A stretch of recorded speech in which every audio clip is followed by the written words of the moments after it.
And we're live. And we're supposed to make an intro or anything as we usually do with the intro video, but I will not do that because I forgot. Great. So, welcome to another episode of Enter the The Matrix. most scuffed of episodes. Oh, yeah, it will be absolutely lovely. Jack is already super happy. So, It's great. with our regular trio, we've got Jack, who will add another level of scuffness, if that's Hello. actually a word.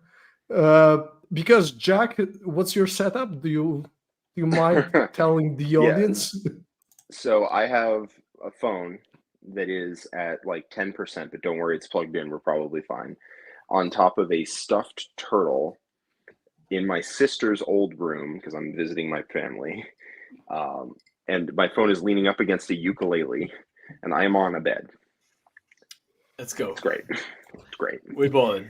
Solid. Quality. This is the quality. Tell that you're living off content creation, right? That's right. That's right. You can. You're a pro at this. I don't know. I afforded a plane ticket home to my parents. It can't be that bad, right? Anyway, we started well, I must say. But before we get into the depth and we start talking about you, Jack, Pumbaa, how have you been? What's going All on good. at your end? All good. Took a little bit of a break during Christmas because that's what you do supposedly. So I actually did that, and now I've got like third trimester pregnancy due to all the eating. So I'm trying to recover from that. But other than that, all good. It must be really hard on you. It is. It's like It's I not really exactly a massive difference. exactly. I completely understand pregnancy and the pains of living with a huge fucking belly. That's nearly 60% of 40k player population, right? Mm-hmm. That's lowballing it. I don't know what you're talking about. Nathan, yourself, how are you doing? How was Christmas for you?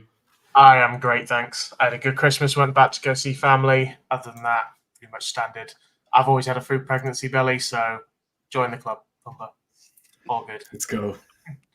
So myself, I had standard Christmas for my approach to Christmas, which is I installed God of War Ragnarok and then proceeded to not sleep for 2 days and not see people. And I discovered new ways to make cocktails from what I had left in my bar. And I ate steaks. And I must say it was great. Yeah, that sounds actually fucking dope. Yeah, I had no family quarrels. I enjoyed myself. So, Kratos and God of War is sick. So, yeah. How far in are you right now? Sorry? Did you finish it? How far in are you? No. I'm like 20 hours in. So. Oh, okay. But quite far. Like, yeah. I think closing to the end. Yourself, Jack, you told us about something about like 17-hour drive?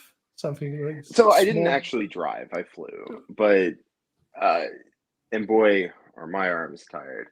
No, so we're based in the Tallahassee area. Not for much longer. We're moving. But to get up to my parents' place in New Jersey, I can either take a flight from Tallahassee, which is super expensive because Tallahassee Airport doesn't go anywhere. It goes to another airport, and then that airport will get you a real flight. Or you can take a 4-hour drive to either Orlando or Atlanta and take a flight from there up. And those are reasonably priced, cheap even. And I like that. But it does involve a 4-hour car ride, stopping part way for hang out with my girlfriend's parents, then completing the drive, then taking a flight, then taking another drive to get to my parents. But it's fun and it's fine. But we'll be moving soon, so instead of 4 hours, it'll be 10 minutes, and that sounds much better.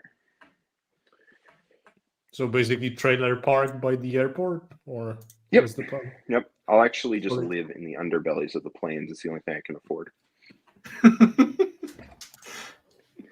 Okay. Cool. Now, we've got a little bit of show notes, and hell a lot of the questions. I was like, maybe we'll get few of the questions, and then people just started spamming us. So before we get into that, I've got like few generic questions. How you guys feel about the year in 40K? What was your like highlight and low light of the year? Let's start with Jack again, because you were last. Now you will be first. Highlight of what, 2023? Looking back on Yeah, 2023. exactly. For me, it's got to be like probably a tie between WTC this last year, which was super cool, and obviously LVO, and I mean this is almost a full year ago, but not quite. LVO and ITC, because I won LVO this last year, which got me the ITC championship as well. And that is not something I'm competing for this year, but it was super cool last year. And because from what I get, you transferred way more into playing teams as well. Transferred a lot more into playing teams. Chasing ITC, just once I'd done it, wasn't really because it's a lot of work. It's a lot of work going to a lot of events, paying a lot of money to fly places and do things, while we're also putting a lot of effort into teams. And I'd already done it, so I was not really feeling doing it again. And I kind of wanted to go to LVO to see a bunch of people. I didn't really want to play. It's a very random event. Like what table you pair into which player on can determine if your run ends immediately or not. Every round you're like flipping that coin, just find out.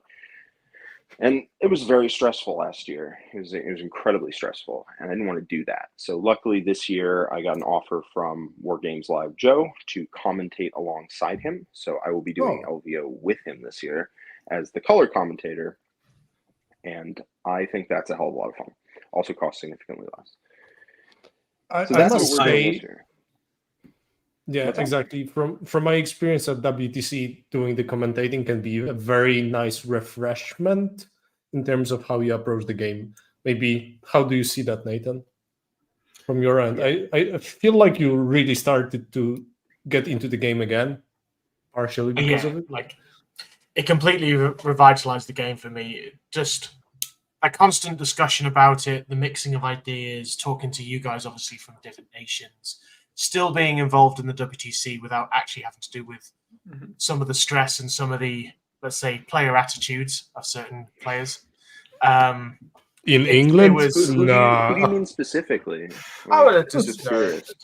So you know, we don't kiss people. Just people. I'm just curious. But yeah, so it's one of those, like, it's a great way to stay involved with the hobby, as well as gets you actually excited about certain things. So yeah, doing the commentary this year was definitely the highlight for me for the WTC over actually playing. I think it was probably one of the best WTCs I've had in a while. Yeah, I'm looking forward to it. I think it's going to be fun. And then this last year, WTC has been just a ton of growth in a year for the community, for the American WTC community. It's just been an insane amount of growth. As we've put in a lot of work in the lead up to last year's WTC and making a community that isn't just 8 players, like figuring out among themselves, but now like 40 players from all over the country, having a community, and then putting out outreach to the wider American community. And to qualify, you either had to have a personal recommendation from somebody on the team, or you had to be ranked in the top 100 in America, in the ITC, I think, or no, top 100 ELO. So you either need to be top 100 ELO, or you need to be personally recommended by somebody on the team, and then you could submit an application. And considering that basically everybody already on the team, which is like 30 people probably already on the team, they all were in the top 100, and you had to be in the top 100. We got like almost 50 applicants this year, so you had to be in the top 100. Yeah, it's like 50 or 45 or something of 70 eligible people. Just napkin math off the top of my head. And we narrowed that down. I'm interested to about 6 or so. How much of it would you say was caused by the media around WTC and how visible it was? Do you think people learned more about WTC because of Joe going over, or Oh, was there absolutely. some ground up work laid by specific members of the community? So I think everything has an effect for sure. Joe going absolutely not only increases visibility of the event, increases visibility of Team USA as this thing that isn't just like a thing that people hear about but don't see, right? But then also on the other end, there's a lot of work that people put in on the team. Several people, chief among them, Anthony Vanilla, has been amazing at outreach and like developing new talent and going around and doing things. But everyone on the team has been doing a great job as an ambassador. And also, you know, as we expanded the team this last year from like 8 to 10 hand chosen people every year to, you know, 30 or so, people might now know a person on Team USA, and it goes from, oh, that's a thing I've heard about, right? ETC in the past, WTC now, I've heard about that. Oh, there's a team going, okay, cool, too. Oh, yeah, Jeff down the road, he's actually on Team America, you know, my local, or maybe somebody who goes to a GT I've been to, like a local GT. Okay, one of the people who's like top 5 there routinely, he's on Team America. And so it made it a lot more real, like tangible for people, I think. I don't know. I mean, you know, I've been to WTC the last 2 times that America has sent a team. So to me, I'm very much like on the inside working out, trying to extend outreach. So it's a little harder for me to know exactly which parts of the broader exposure WTC is actually catching people. But either way, it's working. And I think that's awesome, because it's been great seeing, you know, the 40K community come together a lot more in America, and especially having representatives from all over, and then making one cohesive team that works together with basically no personality like clashes, no serious, like it's all just all So of us not working England? together as a team. I didn't say that, but you can infer it for sure. I actually don't know the inner workings of Team England. You know, it was great hanging out with Team England at WTC. I had a lovely walk back to my hotel with Naz and Vic, which actually turned out to not be my hotel, and then I was lost. But it was so captivating, the conversation, that I didn't realize it until we got to their hotel, not mine. Yeah, sounds about right. So they escorted you to their hotel. That's what you're saying. Yeah, and then they beat me gentlemen. And that's on tape. As much as those two weedy gits could have. Wow. Love I it. don't blame you. It's going back to the actual topic. I actually find that really, I don't know, refreshing, or rather enlightening, that you mentioned how much the Team America visibility has increased in the last couple of months. Because I feel like you guys still have possibly the biggest audience to reach, right, in the terms of media consumption and stuff. So I really enjoy hearing that WTC format and generally Teams format is developing overseas as well. Yeah, because it's been all, or rather, it's been nothing but singles most of the time, since as far as I can remember over there. Yeah, there's been ATC forever, American Team Championship. That's been a 5-person team event in Tennessee, and that's been around for a good long time. They're a bit idiosyncratic. They kind of had marched to their own thing. They kind of do their event the way they want to do their event, which means there's no real like. It's good. I've been several times. It's been a blast, but it means that it doesn't like key into a larger team's circuit or environment. So it's kind of a thing you do, not like a thing, like not the thing you do once a year, not a thing you do ongoing. And I think I think when I'm looking changing. at the world right now when it comes to events and teams specifically, I think most of the countries adapted 20-0 system and playing teams in that system, whereas I think US was the last one to still play win, draw, lose, and in the terms that you need to have those wins or like different format that's like between 20-0 and win, draw, lose.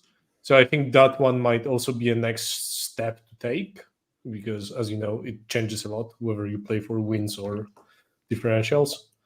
Yeah. So I can tell you that there's been a big change in just the last couple of years, where if I told someone, I got a 16-4, or oh, that's a 20-0, like 2 years ago, a year and a half ago, a year ago, nobody would know what I meant.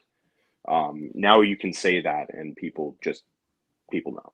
And that's like the biggest sign that Teams is catching on, is that you can say 15-5 and people more than not will know what that means, which means you won by 25 or more, by 26 or more points, 26 to 30. but at the same time, you guys had a scrim against Xenos Petting Zoo, something like that, right? So you're playing against another local team, right? And that's something that's catching up more. Pumba lately had a scrim against one of the French teams, and with his Krakow team, and that's something that's just starting to surface a little bit more, where I see Ignite trying to get more of their stars as well. So Typhus, that you me, are or- no, it's him. Your internet is dying as usual. Just before we lose you, possibly. So Typhus turned into a transformer. Hold on, I need to- And he maybe is back or maybe not. Never mind. Take it away, and Pumba. I'm back. I'm back. Exactly. we My go. internet can be, tricky. Anyway, I don't know what I was saying. So you were saying, Nathan, you said that Pumba should take it away. So Pumba, take it away. One of the things I wanted to ask you guys, as we have this chill out episode that we just can rumble about, is what was the worst thing that happened to you in this year in terms of 40k experiences? What would be the thing that you really, I don't know, it can be anything. Event you regret going to, maybe something you reminisce about, maybe an army that you tried, maybe a particular game, anything that just absolutely wrecked you. Let I'll me go start first. then. Okay. Fuck. We're really guys good go. at interrupting each Typhus. other. Yeah. So I got hooked into the game again, and I got fucking tangled up in the Team Poland again, and I just cannot stop. So that's the worst thing, because it's taking so much time again, and I cannot just chill through it. Yes. because I'm just obsessive, I guess. So yeah, that's the worst for me, that I'm losing my personal time again for the sake of the team. It's good to have that break, because I know exactly what you mean. I can tell you mine, very easy for me. So just to give you an idea, or maybe a little more time to think, I think my worst experience, or rather something that I reminisce about, is my game at the WTC against the Spanish team, where I went up against the Guard. I went first. In my second turn, I had Magnus on full wounds in enemy's deployment zone, wrecking through his artillery. And I lost that game 15-5. Because so many insane shit. It's like so much What stuff was happened. that? One Basilisk, one shotting Magnus? One Basilisk has only down 8 wounds to Magnus out of possible 9, because I had to blank one for him not to die. Whoa, hold on. This was through -1 damage? Yes, this is 9 out of 9 possible damage dealt, because one was blanked. And then another Basilisk dealt another 7 damage.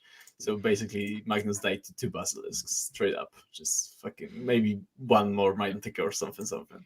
Basically, so much bullshit has happened, and because we didn't have the final scores in, and I had to still scramble for points, and I didn't yet know yet that this fuck up, or either this score, even though it was going really well at the start, isn't going to particularly matter.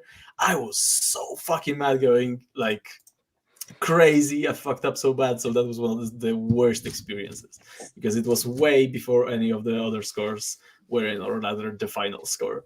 Oh yeah. So I had that is no the worst. idea.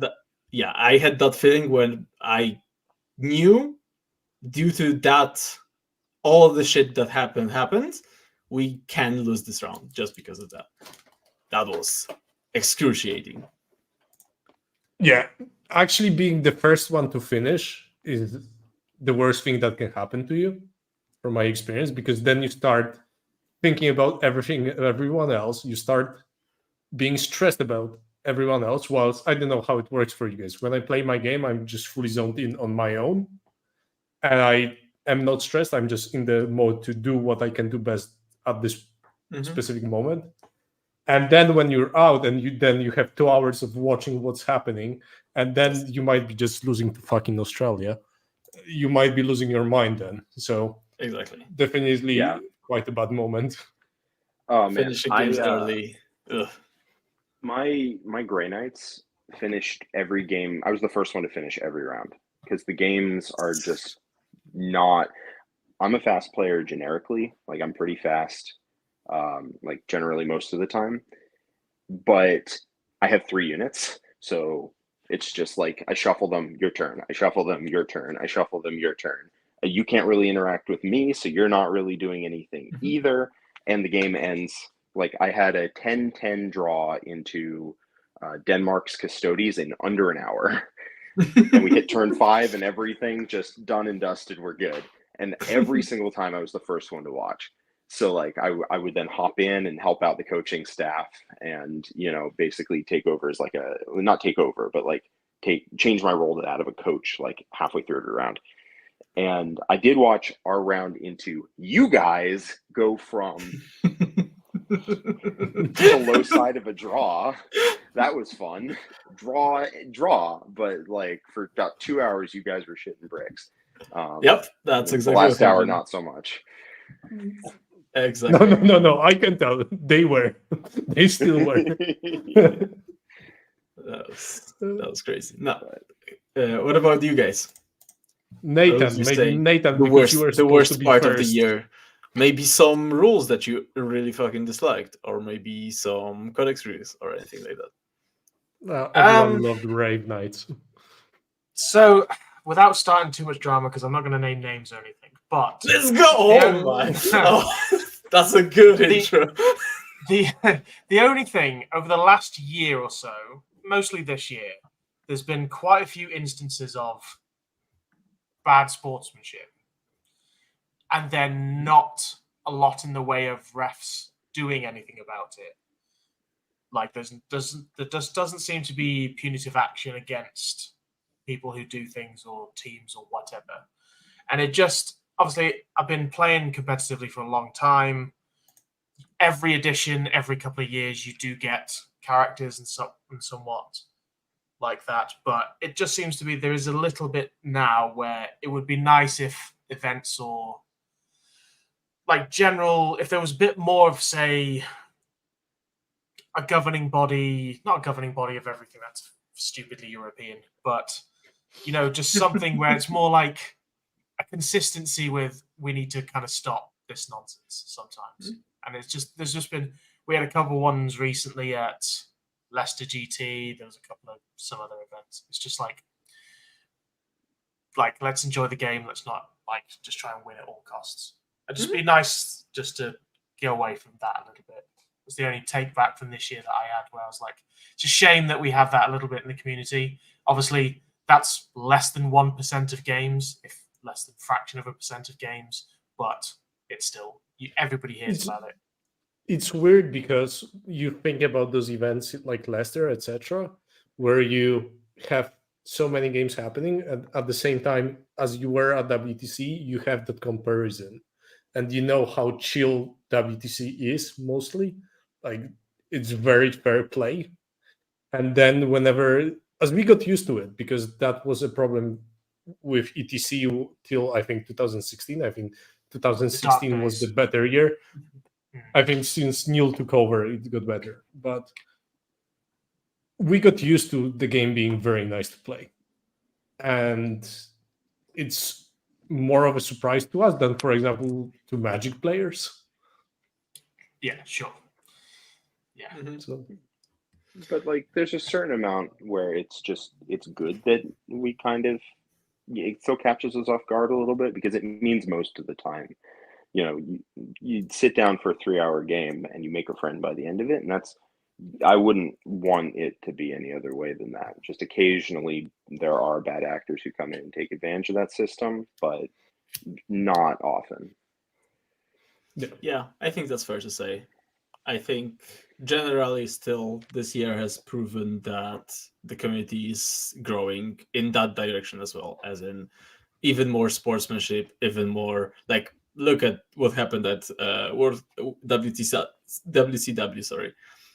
Right? I think what John has done is like legitimately what most of the players should aspire to do. Like this level of professionalism, I think I would call that. Yeah. And like you make a mistake, no fucking like no way to adjudicate it or anything. You concede like as a out of respect to your opponent, and I think it's very hard to do, and he still is admired for that. And I think this is one of the steps in the long path of making the game even better in terms of sportsmanship. But yeah, overall, I think there are still problems, but I think they are getting less constant, or rather they happen less often, and maybe they might be even more visible at times, which I think is good, because making them visible, I think, gets people rolling and actually not accepting that these happen. Yeah, I do think people make everyone loves drama, right? Everybody loves No, of it. course. And I think that causes people to over focus, especially when they're not there, right? 'Cause I was there at WCW. Like I was right next to everything that was going on. I know what happened, and everything I've Same seen as online 1,000 is like, Redditors, right? yeah, right, yeah, basically the same thing. The amount of takes I saw that were just wrong in some way. I was almost all of them actually, and I think people at home really like to focus on the drama because we're human beings and human beings love drama. Mhm. But I think that I think it deserves to be said for everyone at home, most 99 point something percent of your interactions at a tournament will not be like that. Will not be drama, won't be anything like that. It will just be great.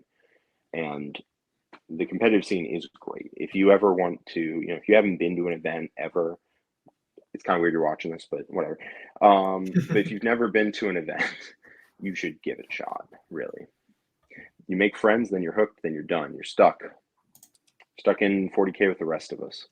And then, like Anthony, for 3 months consecutively, you're flying over to Central Europe for team events from US. Sure, why not? Just something to do instead of WoW, right? Yeah, he does WoW during the day. He's back now. He's back in the mixer. He does WoW during his day job, and then when he's done, he does 40K stuff. Solid. You could say he's grinding, right? Anyway. Yeah, he's on that mindset. Okay, Jack, your lowest point. Oh, I don't know. It's been a pretty decent year.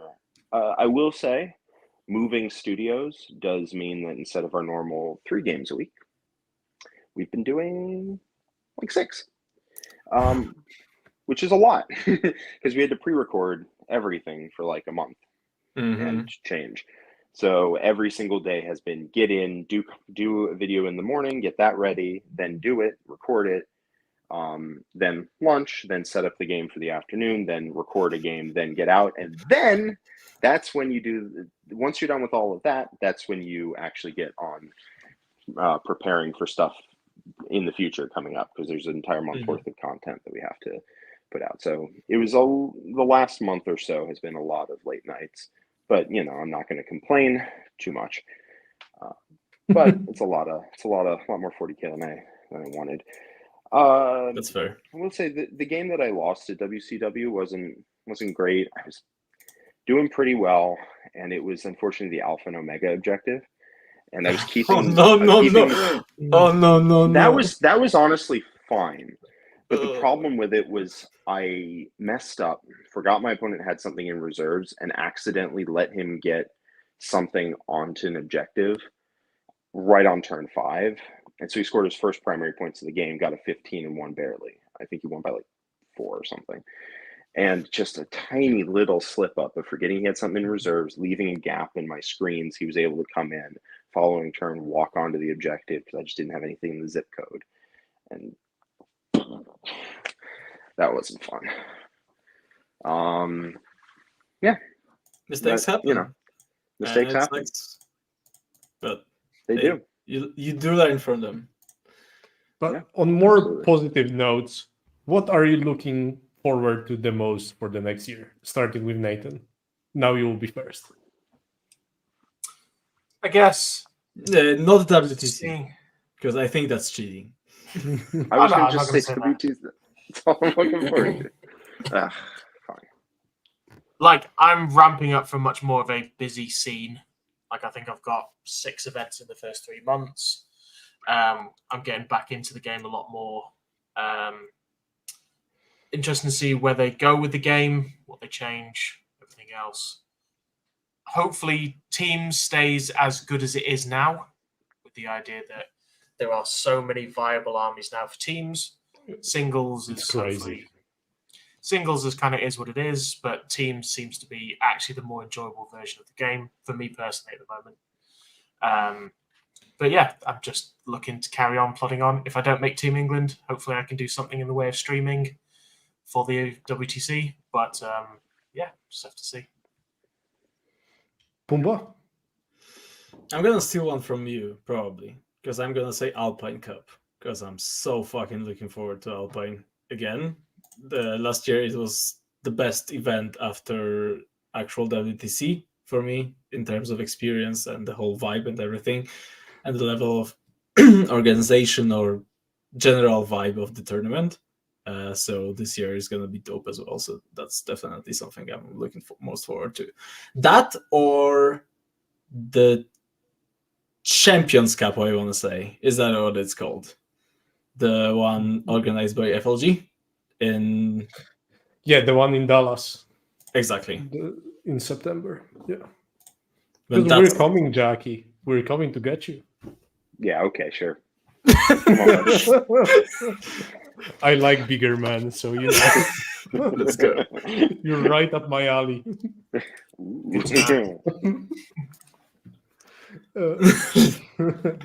Okay. In my case, I have one not related to 40k but related to wargaming, and that is in around 1.5 weeks. I'm going to Polish Team Championship in Age of Sigmar. Oh no, you're doing that. Oh my god. And It's still on. Oh fuck. We're bringing a team consisting of 5 previous ETC, WTC players from 40k. And my plan is to learn the rules on the drive there and play my first game of Age of Sigmar round 1. I've done and that. see how. I've heard you won that as well, so. Not quite. I had an RTT before I went to the GT that I won. But I did win my first game of... I was like, oh, I learned the game yesterday. Then I showed up and I played somebody.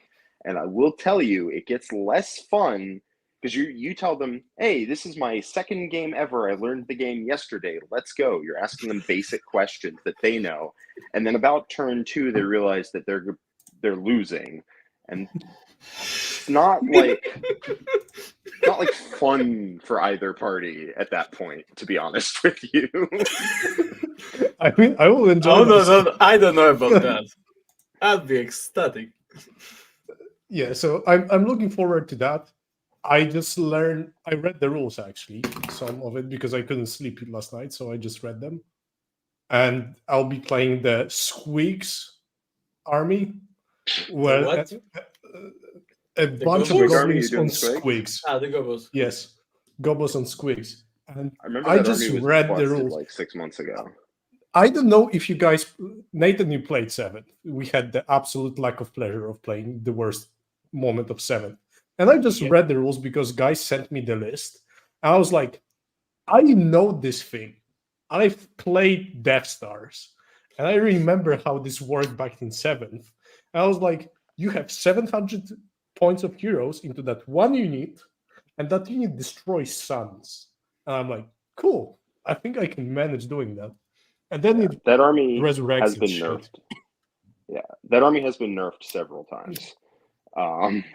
It was broken about 6 months ago. Yeah, you're gonna have a good time. Yeah, so there's that. And I'm actually really looking forward to both Pyros. Not Oh, only not only Eurotrash, because Eurotrash will be great with the team, but Pyros I find are something to really look forward to in terms of who's gonna be there, and just the national teams coming over, especially the one in 2 months where we'll have very good teams and a lot of faces that I haven't seen in a while. I was on a chat with the group from US guys, organizing them how to get to the event, etc. And I just realized that I haven't seen Gonyo since like 2015, something like that. And some memories struck back. But anyway, I'm just talking old man shit. Jack, how about you? What you're looking forward to the most, except WTC? Well, apparently I can't say WTC, so I won't say that. Eurotrash is going to be a ton of fun. I'm excited to move. Like, we're moving to a new city, a larger city, one with an actual 40K scene, and that'll be fun to have a local again. I haven't had a local in a while, because my local in New Jersey got shut down due to COVID, and then I moved away before that came back, and then the city I'm in right now, Tallahassee, is a very small scene. And so I'm looking forward to having local again. That'll be fun. But Eurotrash is going to be great. What's the team again, Typhus? We're Team Belgium, right? Team Belgium United. United. Sorry, Belgium United. Okay, so who's on the team? On the team, we have a true Belgians, as you can tell, starting with one and only Jack Harpster, accompanied by his fellow Belgian player from US, John Lennon, accompanied by another fellow Belgian player, Anthony Vanella, from Polish Belgium, Myson and myself. And then we have Scottish Belgium with Ines, Scottish/US Belgium with Brian, finished off with some Kiwi from New Zealand called David Gaylord. Some Kiwi from London. Kiwi from London. Unfortunately, I got invited to this one and said yes before America actually got an invitation, because there is an American team that's going, but because I already pre-committed. Yeah. So, so there's going to be an American team there, but we have enough people on our squad that, me, Anthony, John, I don't think has hard committed to it yet. I think he's still seeing how the move's going, but we have enough Americans that, me, Anthony, maybe John, Brian can be on that team, and a full 8-player American team can show up, and the Civil War will be fun, part 2. Look, that's what me and Typhus have been doing for basically a year now. Just going around places with different people and playing against the Polish. There's one great benefit of playing in such a team, because when you're a person who's usually very much responsible for certain responsibilities within the team, when you suddenly end up in such a team, you are not needed for figuring out team comp. You can just be there, and that's fine, which is just a huge relief. Play my games, do my job. Exactly. I think that's what I've enjoyed. That's why I've enjoyed this Alpine Cat that we've been on this year, because that was such a disconnection from actually running the sparring, the 8-man team, the preparation for the national team. That was such a relief from that. Yeah. Any other topics you guys want to touch upon? Anything you have in mind? That's very astounding crickets I hear here. So I've heard there's so many questions that if we don't get right to them, this is going to be a super episode. So that's very observant of you. And we also got very, very specific message with a super chat that says orcs, orcs, orcs. End of the question. Because usually when we get a super chat, we would answer those questions, but this one is hard to answer unless we have something specific. It's philosophical. I think it fits. But let's get into it because there's so many questions. I think, Jack, you might have a fandom at this point. Do you actually, like, when you fly back to Tahalasi, however you fucking pronounce it, do you actually have, like, people with banners being like, welcome back, Jack? Because that's what I get from this. Absolutely not. Yet. Not yet. Not yet. No, I just think people are excited for the end of year wrap-up. Don't sell yourself short. Maybe you're an overnight sensation. I mean, for you, I can be. Anyway, next question. Comparing 10th edition on the release to now, there has already been a ton of changes. Are there any changes that have been made that you would like to be reverted? Are there any more changes do you think could be made to the core rules that would make the game better or more fun? So first part of the question, because this one is another loaded one. Thank you, Macware. So anything that you would like reverted? Battle tactics and free strats. Yeah. It feels super clunky, super weird, not intended. Like, you can clearly tell that codexes were written before that change was put in place. So you have plenty of things that have access to free strats that don't have battle tactics or don't have good battle tactics. It's just clunky. It's weird. It felt fine before. I don't know why they changed it. I think it's okay if you revert that. I agreed 100%. Other than that, Nathan, maybe something specifically for you. Maybe you want dev wounds back. Absolutely fucking not. Less dev wounds, the better, in my opinion. Sorry, go. Okay, correction. Dev wounds are okay depending on what the meta is. If you have unkillable shit, then you need then you need mortal wounds devastating wounds, because you get to a point where we had, like, in 7th edition, where what was the point of even rolling dice because you couldn't do anything to anything when you had 2 rerollable saves and 6s to hit and whatnot. So they do have a place, but it's the having them all in one army is just annoying. I think from the game, would I change anything from... what's the name? Tyrannofexes. Give me back -1 damage. that new ability is absolutely trash. It's awful. That's extremely specific. I love it. I think it's the funniest change they made in the Codex. It's so dumb. It's so annoying. It's like, why? Why make it useless? It's once per game. Once per turn, maybe it'd be all right. But you put a points hike on it, and they made it shit. Anyway, sorry. It wasn't because it was my favorite unit. Leading up to that. Absolutely not. No. Loved it. But yeah.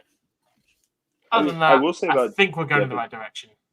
Generally, I think about devastating wounds. I do think that they belong for that role. And I agree that I think splashing 1 million mortals across units was a problem. But I think that they made a mistake by just uncoupling it from mortal wounds altogether. Because like an army like Custodes or anything that has a defense against mortal wounds, all of a sudden it's like, sorry, buddy, get wrecked. And I think they just needed to say put some wording in there where it's like, oh, it's mortal wounds, but they don't splash over or whatever. So they still interact with the mechanics. Because all of a sudden that didn't feel intended either. Like, it just felt like there were a bunch of knock-on effects that. Why are we doing that? I don't know. We didn't want mortals to splash. Cool. So now Custodes get bent? Yes. All right. Sweet. That's definitely doesn't feel intended. I don't think it's. I think they might have considered that happens, and they would be fine with it because it doesn't affect it. Like leaving it as it was is definitely worse than leaving it as it is now, right after the change. So they might have just went, oh fuck them, which is Also, Eldar feels still bad kind of, exists but after all the changes. Not big fan Mhm. of that either. yep.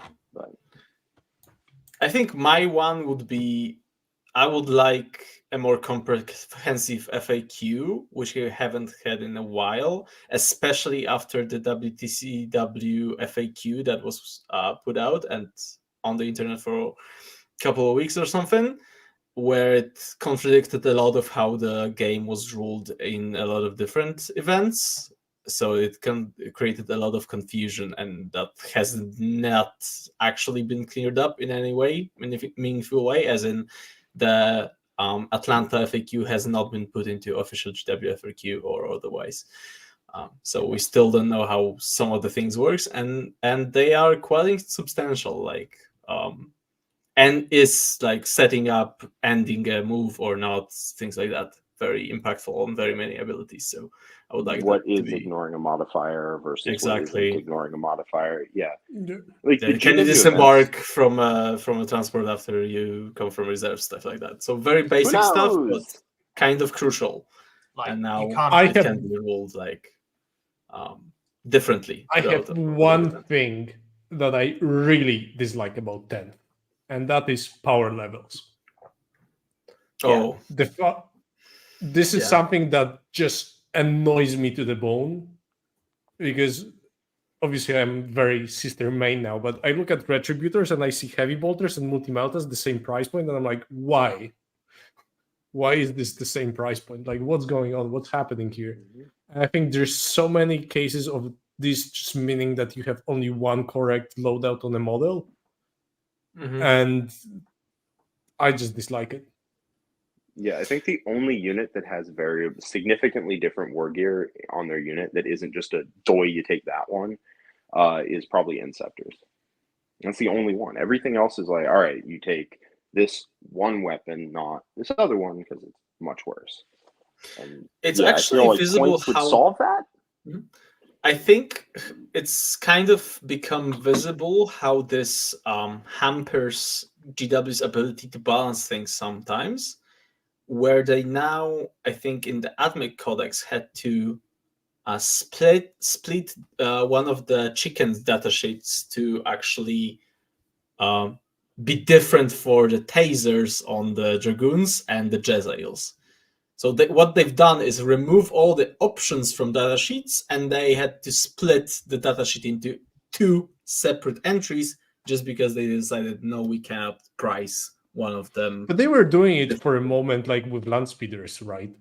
Like in previous editions, even land speeders had completely different profiles. Was a way back, you only had one version of land speeder, and you could buy different loadouts on them. So Yeah, but but yeah, even then you've had a lot of kind of and there are decisions to make or things how to patch up your yeah, list sometimes. because you had points to pay for that. But Exactly. yeah, Looks nowadays like on a Land Raider, you can take a twin heavy bolter or a twin assault cannon or something like you have like one or three options on the thing. And you're like, I'm gonna take the multi melta. I'm gonna do that. yeah. Exactly. So good. That was first part of first question. Uh-oh. Are there any more changes do you think could be made to the core rules that would make the game better or more fun? I think we partially covered it. Yeah, The exactly. FAQs. That's what I meant by I would like them to be more precise or like Yeah. faster with the FAQs also. Even though we are getting a lot of updates, I feel like now that they have the app and the app is actually quite okay and working, it is the time where they could update things much faster than they are currently doing. Yeah.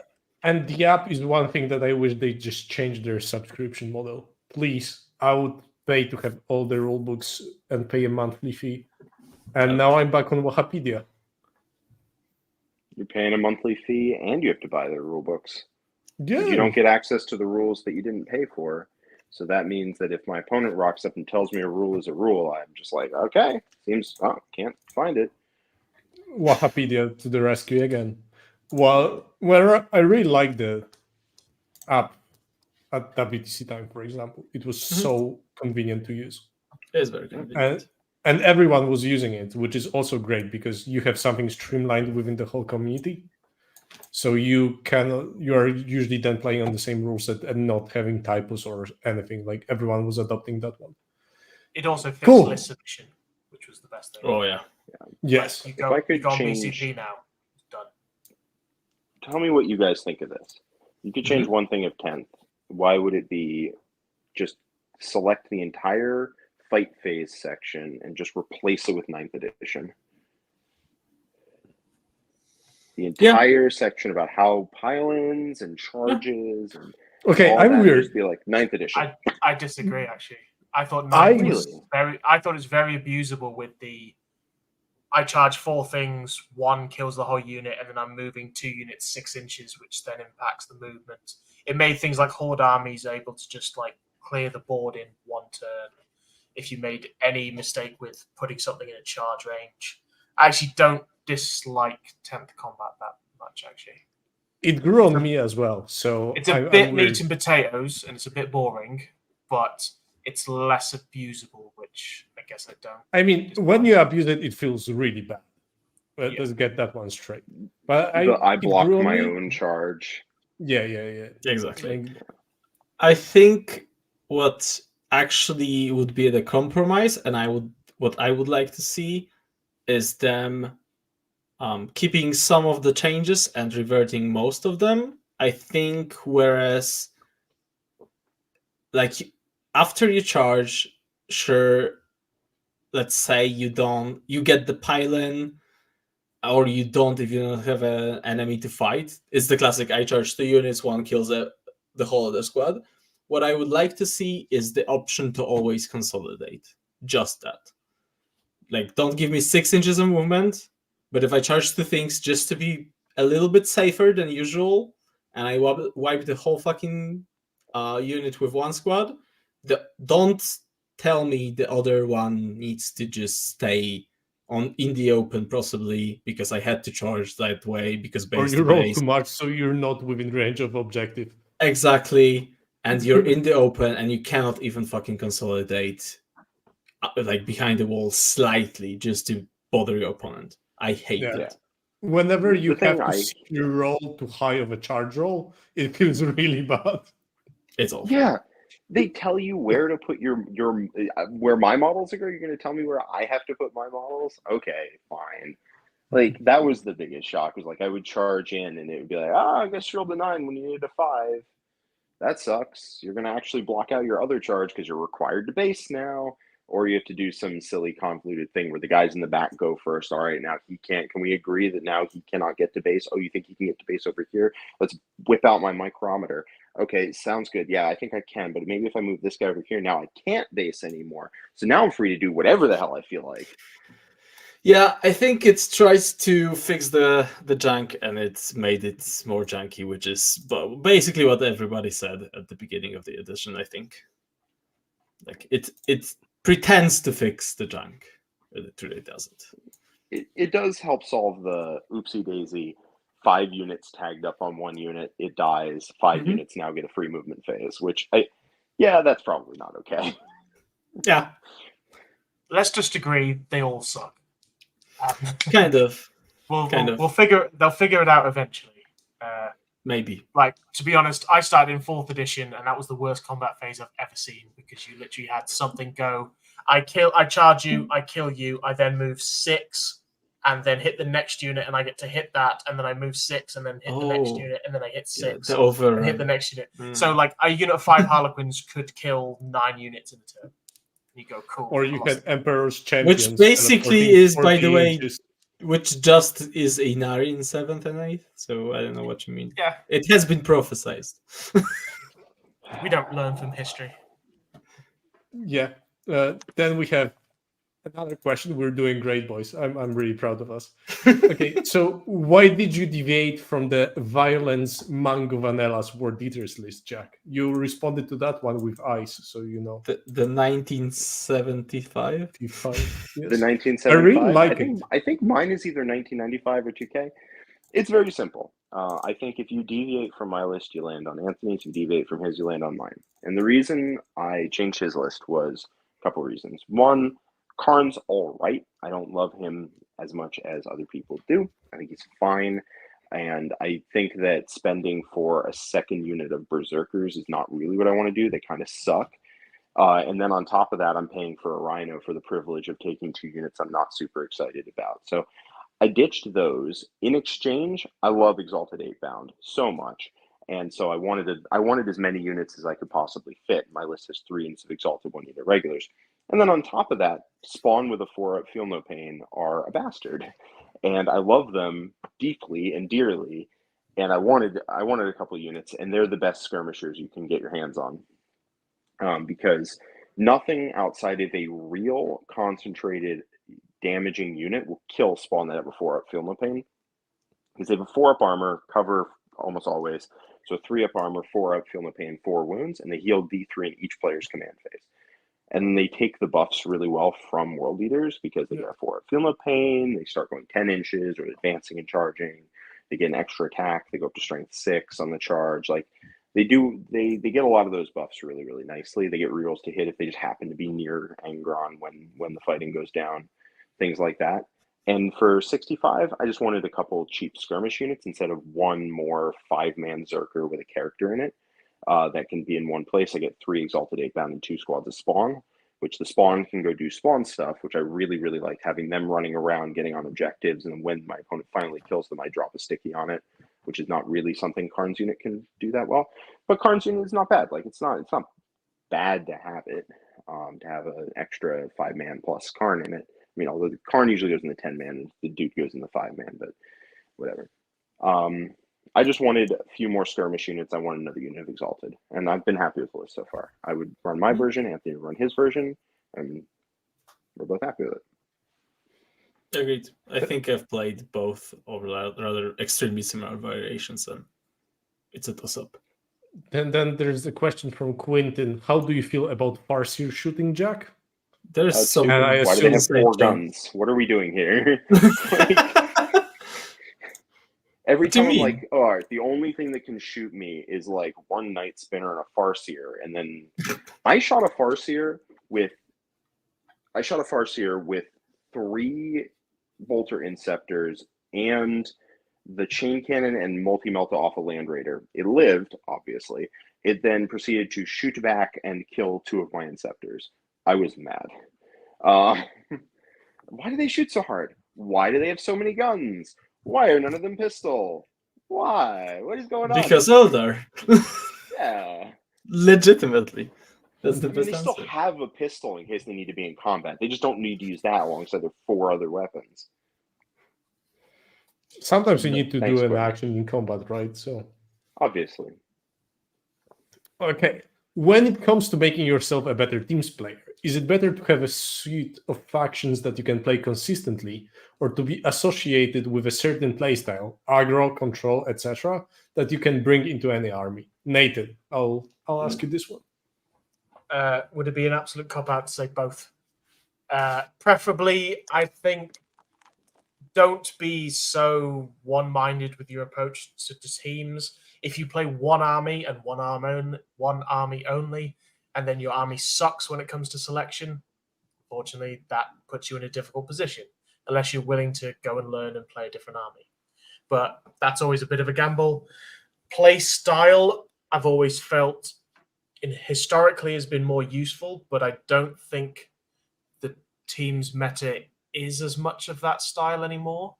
We used to have a lot more, this is an attacker, this is a defender, this is a person who needs to go grind out points, whereas you have certain armies now where it's like, okay, it can be put in this position and go and grind points out of something, but it will go smash something else.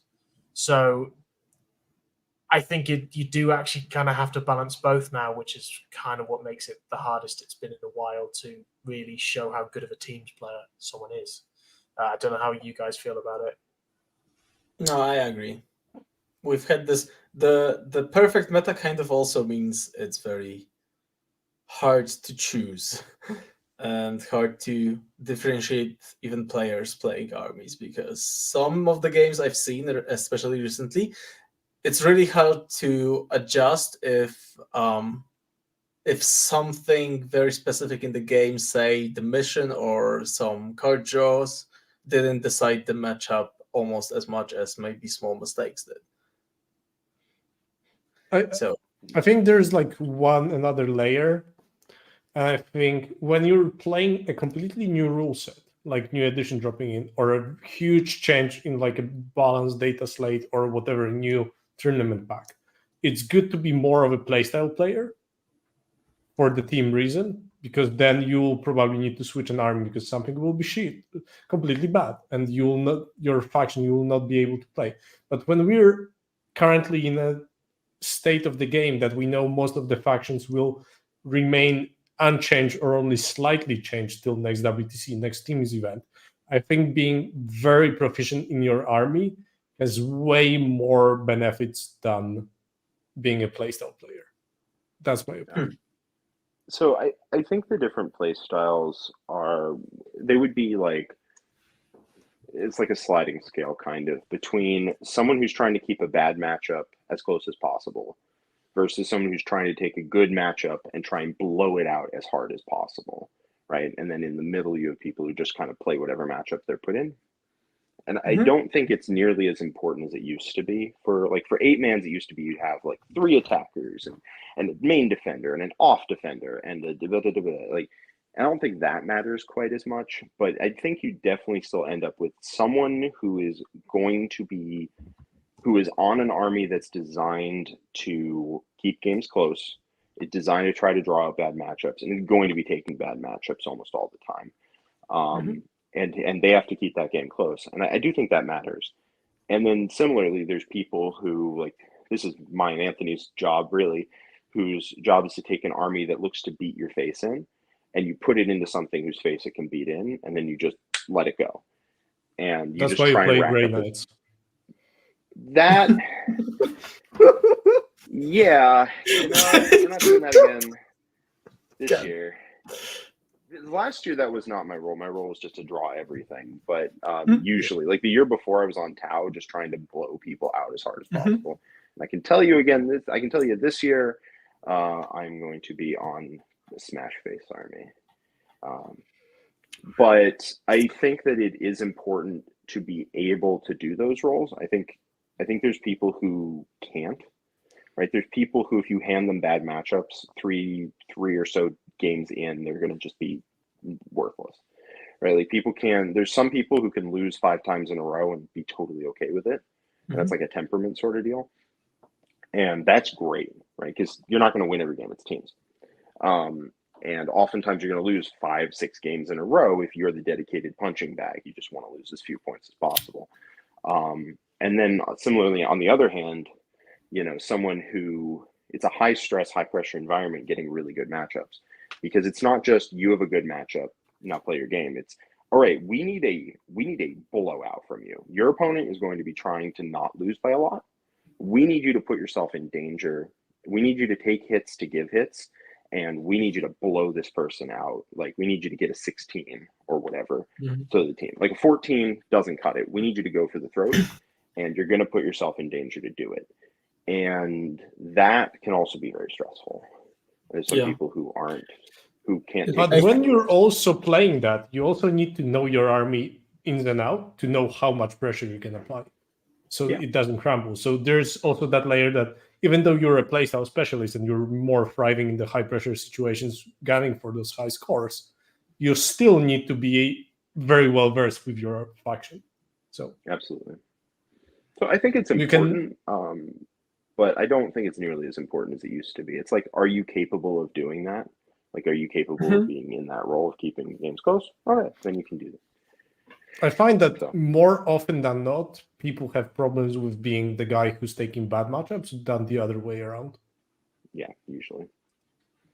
But there's nothing worse than your player you've told to go and get 16, they go way too aggressive and get 4.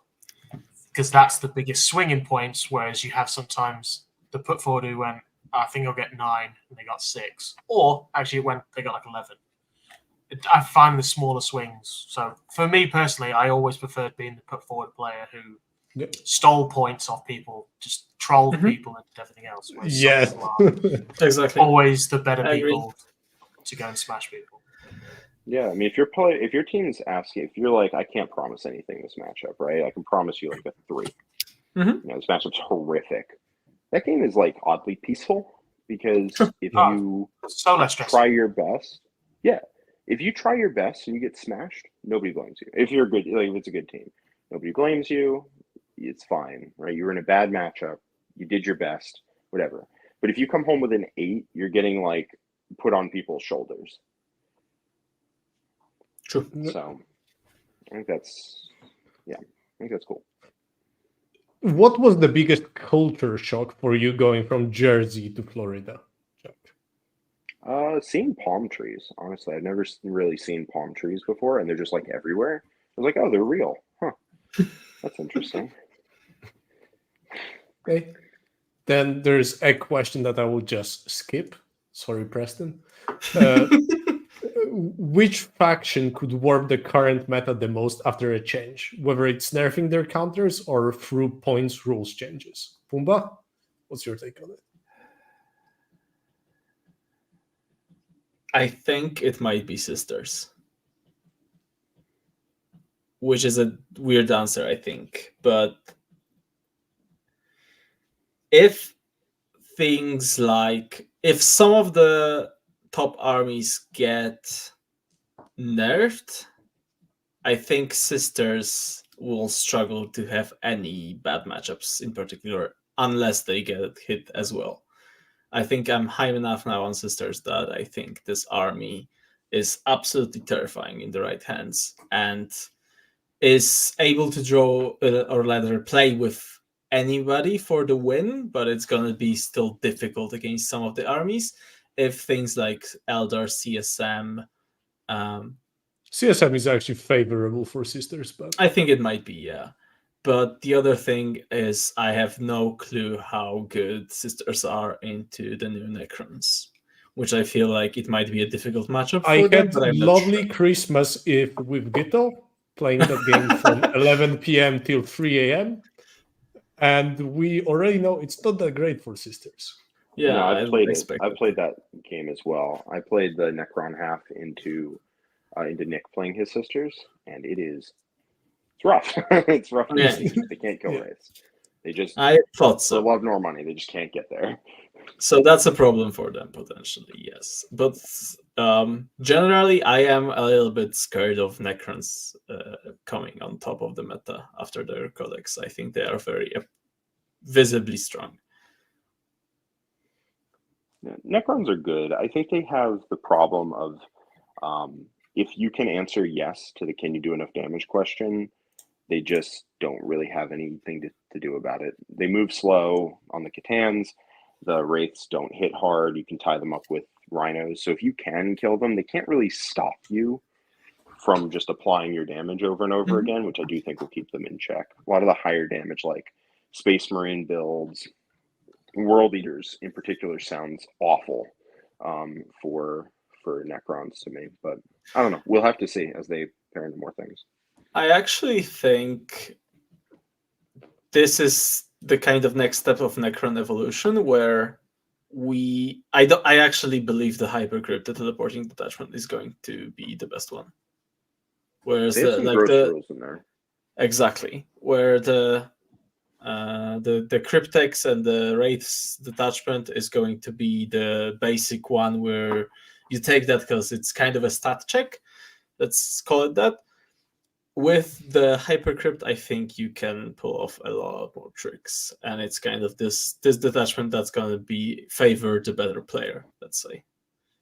And that's what I'm way more scared of, because I can see a lot of people adapting for the new for the race detachment, for the stat check, for the Catan, and then getting absolutely destroyed by some, I don't know, fucking heavy destroyers teleporting all over the place and stuff. And I think there's a lot to test in that Hypercrypt detachment that hasn't been tested yet. It definitely is the possibility to be broken, for sure. It has some pretty gross rules. I don't know. I've seen enough armies with a lot of broken rules that never quite come together and do anything cohesively that I want to wait until somebody actually does crack it before I'm like, yeah, that's actually a cohesive At least army. in some Necron games, I feel like they really lack chaff. They have really strong durable units, but they really struggle with having something to stay on objective if you're mobile enough to just bully them and just run around them. Yeah. That's my at least experience, that the singular destroyers, etc., are not that great. I think Necrons are definitely going to be good in teams Mhm. because there's Definitely, always for going to be sure. room for that 18 Wraith build that just all those objectives are mine. They're all mine. Yep. They're not yours. They're mine. You can't kill me. Yep. All right, I got 20. And what would Blood Angels need to get so you would start playing them again, Jack? I want them Sisters to be fast. terrain everywhere? Oh, that'd be nice. I'm not gonna lie. No, I just want them to be like good, fast melee. I want old Sanguinary Guard back, really. Thank units you. that were Thank units that you. were very fast or were quick. They weren't like very fast, but they were fast and hit like a freight train. And I loved them for it. And they were like more durable than your opponent would like think that they would be, and it's great.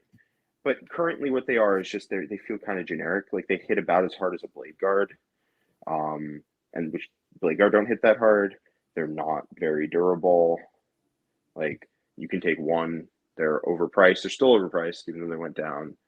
Like I just want, yeah. I mean, like if we get a Blood Angels Codex, right? We get something like you can take Wrath of Baal again, give them +2 move. You know, I don't know, man. They just used to hit hard. They used to be fun, and they're just not now. They're really not. I don't know. I know exactly what you mean. I want to run the new Dante with Sanguinary Guard out of, I don't know, a fucking Land Raider, and for them to be good. That's my wet dream about the Blood Angels right now. I want to World have that. Eaters playing World Eaters feels like how old Blood Angels felt, and Yes. I loved it. That's kind of true. So, yeah, if we get a Blood Angels Codex, I could see that doing it, because they just need a detachment that is about going fast and hitting hard. What we have? Nathan. Vanguard now for that? It's a shooting detachment. Nah. Then, moving on. Nathan, what's your most and least favorite mechanic ability of 10? Favorite and least favorite mechanic. Oh, I've got one. My favorite mechanic is rapid ingressing. +1. Absolutely. Yep. Yeah. Completely agreed. Because it basically anything in a game where, I don't know if you guys feel the same, but 10th definitely looked like it was taking a step towards getting new people into the game. So in some ways, I don't want to say dumbed down, but like it became more streamlined. That's why you have like the war gear options as it is now, where there's no just take whatever you want and there's set points, that kind of stuff. Whereas rapid ingress actually feels like very much a thing where you can take specific things and specific units to do so, and it really offers a tactical play to the game. Mhm.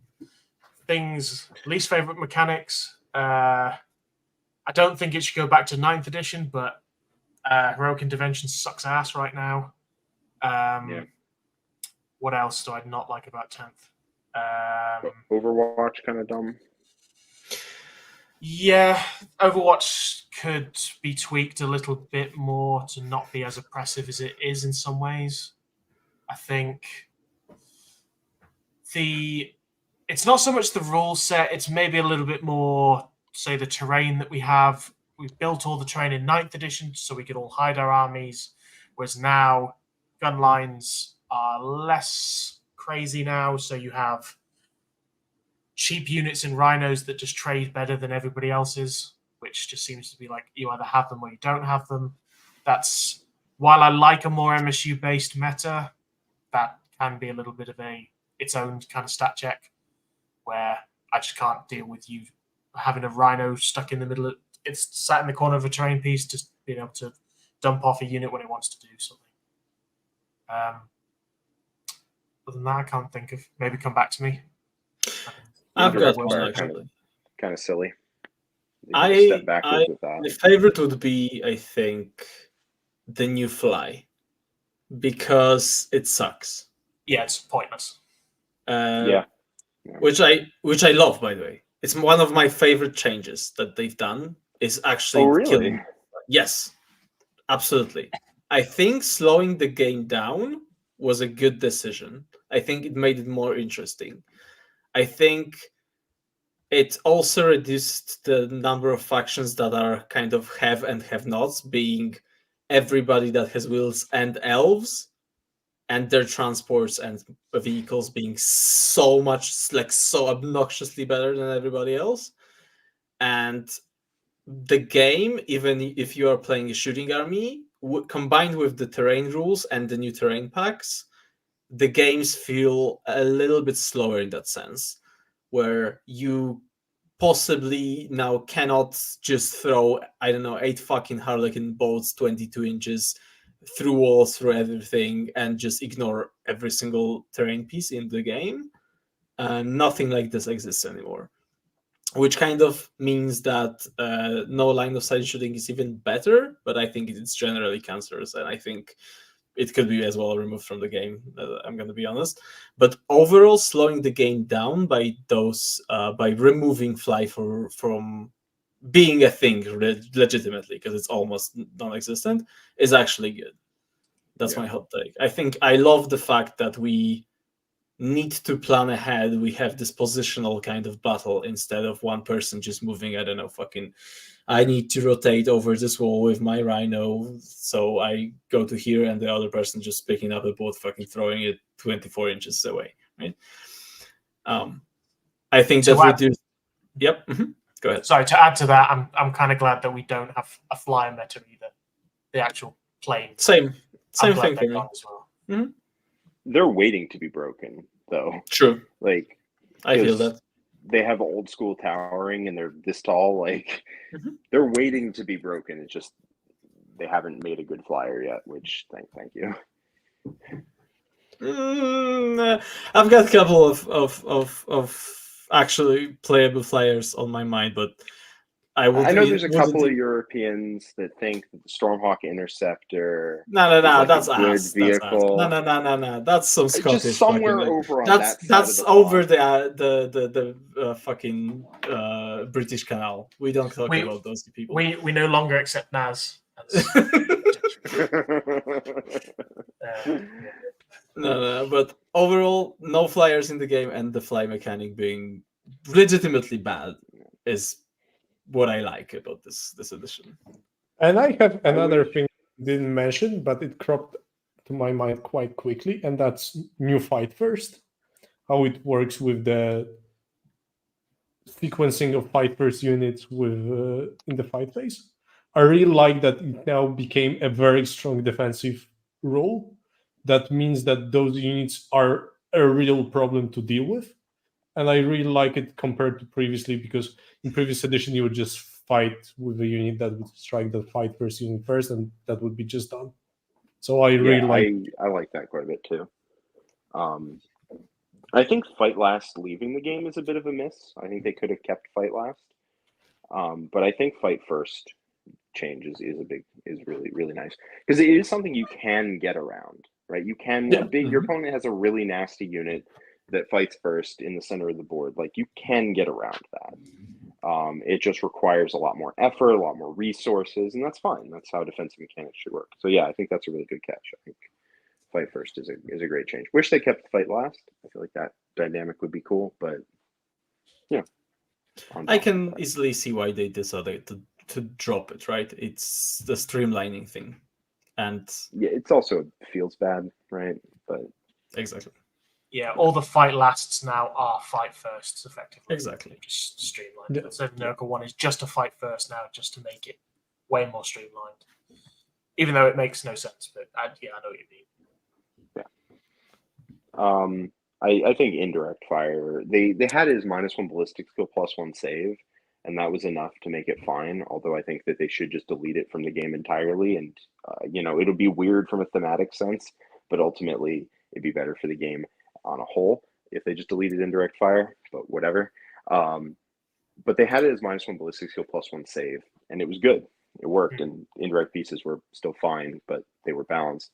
And then they changed editions, and they're like, well, -1 ballistic skill is the same as -1 to hit. Let's just leave it at that. And cover is the same as +1 save, right? So we'll just leave it there too. And then indirect fire is now everywhere. Especially with cover not being able to take a 3-up to a 2-up. You just get wrecked. Oh, sorry. One more thing about mechanics. One that I hate, the entire Eldar Codex. Let's just say from the beginning of 10th. Yeah, there you go. Yeah, that's just... Actually, the other one, and I'd be interested to see what you guys think about it. What do you guys think about the lowering of AP in this edition? Do you like it or you hate it? I like it quite a bit, personally. While the others are I like it, because it seems a bit more that you actually... Because in the past, you just had... This unit has a silly number of attacks, full rerolls to hit, full rerolls to wound, and it's AP 3 for some reason. Whereas now, you do maybe have sometimes the issue of, oh, cool, I've got AP 1 or AP nothing, and that almost rules out the weapon completely because it's useless. I like it, generally. I hate that it does kind of render some of the things that they've lowered the AP of useless. And especially some units that just can't reach a certain AP. Especially, I think they lowered the combat AP too much. I think on the guns, they should have stayed like it's exactly where it should be. I think some of the melee units could have. I think Arcos really need that AP1. What? Get out of here with that. Fuck off. Mute yourself. Not even. Why would you even fucking I just want put that energy into the world? No. I just want that really nice Bloody Rose detachment for my Arcos, okay? You know what's the same thing as Armor of Contempt? +1 save. What if they turned Armor of Contempt into +1 save? How would you like that? Your AP 0 just it stays at AP 0, and then I just get a 2-up. Sure. Screw your Arcos, basically. I cannot believe he said that. Like, fucking, don't even put that energy. AP1 Arco Flagellants? What are we talking about? I'd never want to hear that phrase again, ever in my life. They would be obnoxious. Okay. Come on. Don't even talk to me right now. That's awful. I like that the game is legitimately less deadly. Like, it does feel like the game is actually less deadly. There are, we memed on it, but there are fewer rerolls, right? Your whole army isn't rerolling hits and wounds now. It's like a unit might or a weapon might, but it's not as widespread. And AP is dropped. So the game is actually noticeably less lethal. And I like that quite a bit. It means you can actually survive for a turn out in the open, which is sweet. Yeah, cool. I generally like it overall, although it does sometimes creep to, you get these stat check units like a Cursed or maybe even Wraiths coming forward where it's like, oh, actually now you have to use so much of your army to deal with something. But yeah, overall I think it's so much better. Yep. Then, next question. Hey Jack, back at WTC you took Grey Knight, something that wasn't considered for teams at that time. What was genesis of that idea? How did you pitch the idea to the team, and how easy was it to convince the team? And it was touched on quite a few podcasts, by the way, I think. What's that? Well, I think I think the topic was touched quite a bit on different podcasts when you guys were doing debrief of the WTC, right? A little bit, yeah. Basically, the genesis of the idea was Sean was looking for an army, because we had a bunch set. I was working on Thousand Sons, and we all had our armies, and Sean was looking for an army, so he was going through coming up with ideas, and he came up with the very rough sketch of a Grey Knights idea, and kind of abandoned it and moved on to something else. And I was playing a game, and I was like, all right, what am I going to play? I think that Grey Knight idea actually sounds kind of cool. So I put it on the board. I messed with it. He had some other stuff in there. It was kind of going more MSU. I messed with it, and I got the 30 Terminators, which I basically stuck with the whole time. And I put it on the board, and I was like, wait a minute, you can do some really unfair things with these units. And so I pushed Sean about it. I worked on the list. I played it a couple times. So this is during list design, right? And you would think I would be spending think I'd be spending most of my time looking at the army I'm actually like supposed to be taking here. But it was about 50-50 between Grey Knights and Thousand Sons. And full credit to Vic, who just memed on me there. Full credit to him. I was stuck on this Terminator concept that didn't work. The army didn't really work, right? It was a Terminator concept. I didn't realize how much damage you can do if you just spammed out MSU units. It felt too vulnerable to me. I didn't realize that you could put the disc guys in rhinos. Like, I just straight up didn't realize that. That tied the whole concept together, because you could put a disc guy by himself in a rhino, poop him out, and he would go double move across the board, and then he would go sight in the barrage for you, and that tied a lot of it together, which I just didn't realize they could go in. I don't know. I realized that the Zangor guys on discs were mounted, and I just assumed they were all mounted, and I didn't look. So I didn't realize those could go in rhinos. So that whole concept, that whole part of Vix and Arns and whoever's list, it just didn't come together for me. So I was on this Terminator variant, and we were looking at the matchups, and the list wasn't that good, to be honest with you. The 10 Terminators plus Magnus plus like not enough stuff after that, and the list wasn't doing well. It was losing to like everything. I'd have to play super well to try and get a draw, or it would just randomly, we'd put it in pairings. I'm like, I can't play that, I can't play that, I can't play that, and it was having problems. And yeah, I mean, as soon as I saw Vic and Arn's list on the board, I was like, oh my god, Team Rhinos. Like, that just that tied it all together really for me. Like, I realized it then, a little late. Couldn't make the list work. And I mean, partly, I was the only person on Team America working on Thousand Sons at that point in time. The only one. Nobody else was working on the army. So I was having to do all the innovation on it myself, and I was going down a branch that didn't lead anywhere. But I was going down a branch with the Grey Knights that was doing very well, actually. It was performing, it was doing a job, at least, the job was consistently beating or tying Eldar, and Eldar was cracked at the time, and we did need that.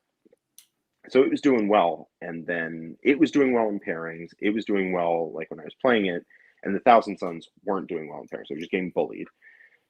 And they weren't doing well when I was playing them, right? Like, I would be stepping on someone's throat, and then I would just get tabled the following turn. It was bad.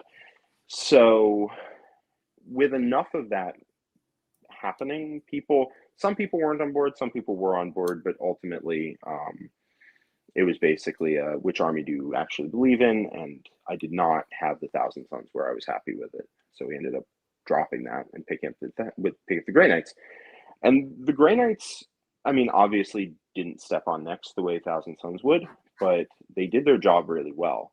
And their job was just to go into something and remove that matchup from existence, right? It's a 10-10, done. And oftentimes I would get, like, I only went negative once. Most of the time it was either a draw or an 11 or a 12, and just consistently hitting that number every single time was very helpful. Yes, if I'd had Vic's list in hand, it would have been better. That is how it is, Sometimes you could have taken something else and it would have been better, but you don't know, right? Like, if we could write our Custodes list, we could write our Eldar list, we could write our 1,000 Sons list 6 months down the line, we're always going to be better at it looking backwards than we are going to be at the time. We work with the list we've got.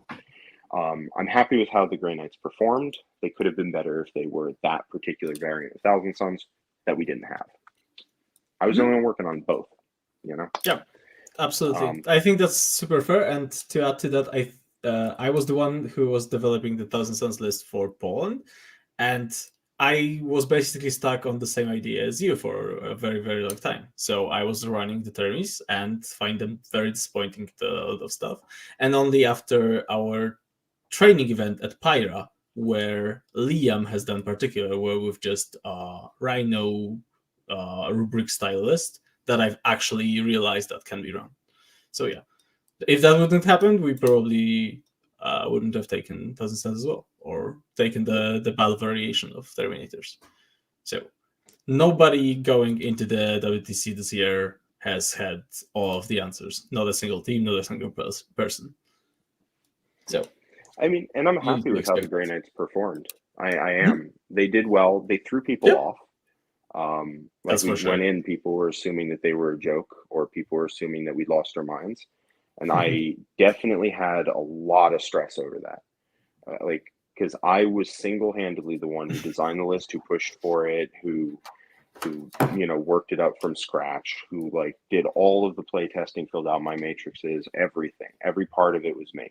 And so if it was wrong and it cost us a lot of equity on the team, that would have been massive. I was so stressed about it, but ultimately it did what it was designed to do, and it performed well.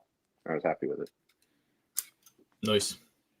And the second part of this question, in relation to current meta, how would you go about creating and picking off-meta, counter-meta army choices? Nathan, I'll take you on that one. It's a tough question because Yes. there kind of isn't a set meta. If you're looking at 8-man teams at the moment, you can probably say there's 12 armies you would probably take. I'm trying to think anything off meta. I don't think there's been enough testing into them. There might be something in the AdMech book of just a very, very good scoring list. That could be something there that does a job on the team. They just have a bit of a damage output issue.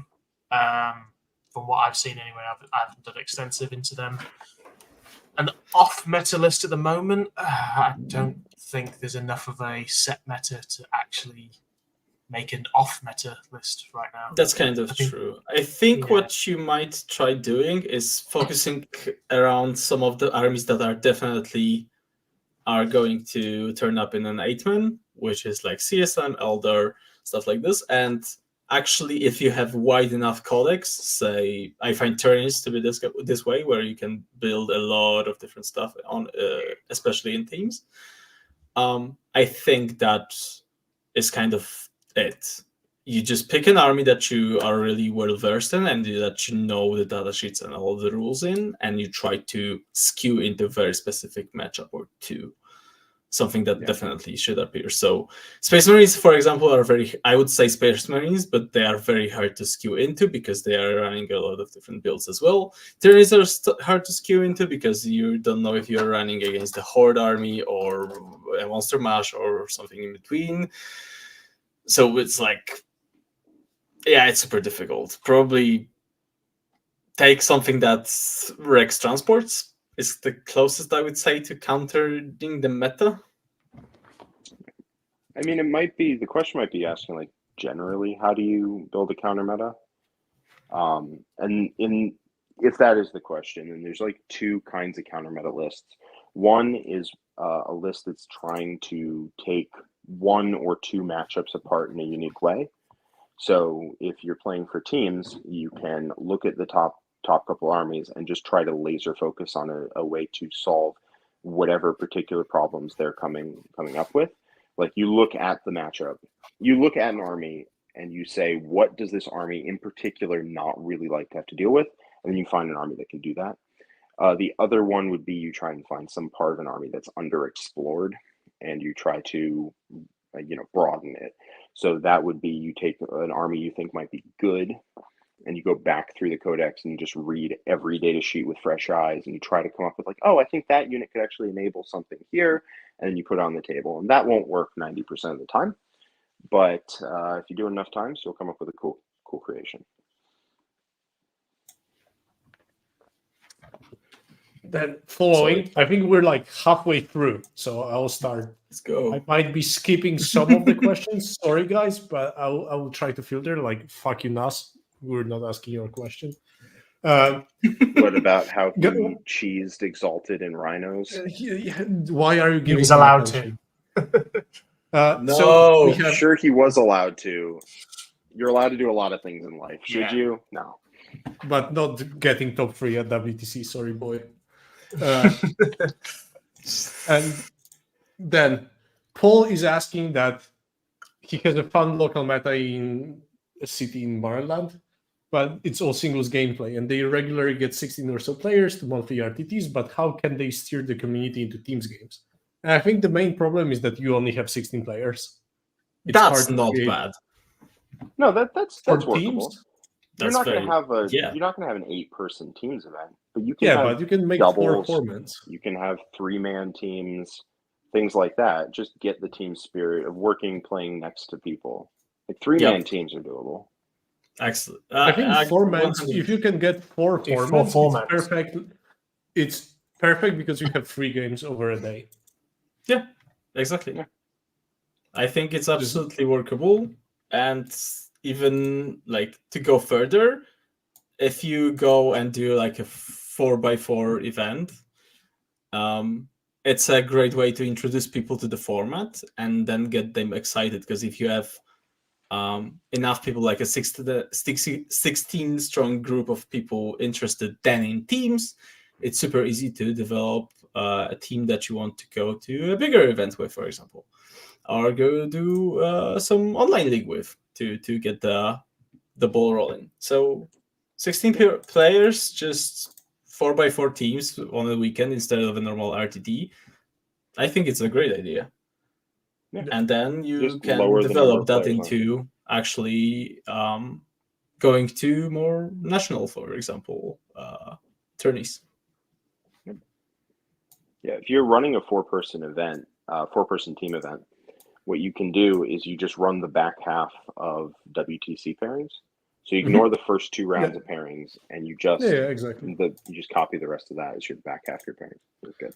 What we sometimes did in our events was also an interesting way to doing pairings. If you have only 3 or 4 players on a team, you can also do pairings just purely you assign player to a table and a mission, and then you reveal them at the same time. And every table has different deployment and a mission. So That'd you be can interesting, create too. an.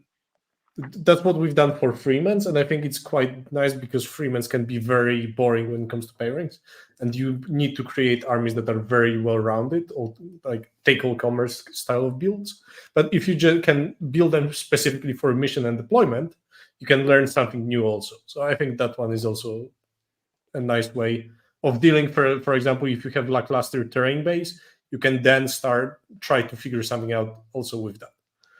I do Then think we have pairings for a 4-man team is the most interesting part of the pairings process. Is the second half. It is super of volatile. WTC It pairings. is super So volatile. volatile. There's so many directions that it can go. It's like if I do this and they do this and they do this and I do this and this happens, then that happens. Like I love that part of it. There's almost no right answers. Yep. Or Yes, wrong answers. there's always a counter. And then there's a question about all the chances that were down from 9th to 10th. I think we covered a lot about it, what we would like change, etc. So I'll skip that one. And there's a really nice question that I cannot find a very good answer on my own. So what separates a good player from a great player? Assuming they are playing the same faction list. What is the separation? Nathan. So it's a little bit. So you get these with like GOAT debates sometimes where it's like, is it trophies or is it ability? So it's one of those. Sometimes it comes down to, say, for example, Josh, huge trophy cabinet because he's been playing so long. He's consistently winning events and consistently at the top of the meta, that kind of thing.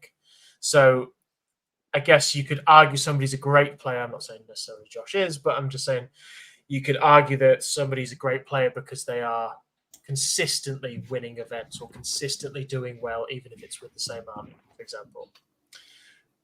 Sometimes it's when you watch, say, for example, the world singles champs we had this time. Lennon took a very different list that nobody else was really running, and you saw the masterfulness of the way he played it. I would say he's a great player because he not only did extremely well, but took creativity and played it really well and played it in the correct way. So for me, that's there's so many brownie points for doing those. Yeah, it's how you judge greatness. It's something that we'll all argue and bitch about, and yeah, it's difficult. It's a difficult one to answer. True.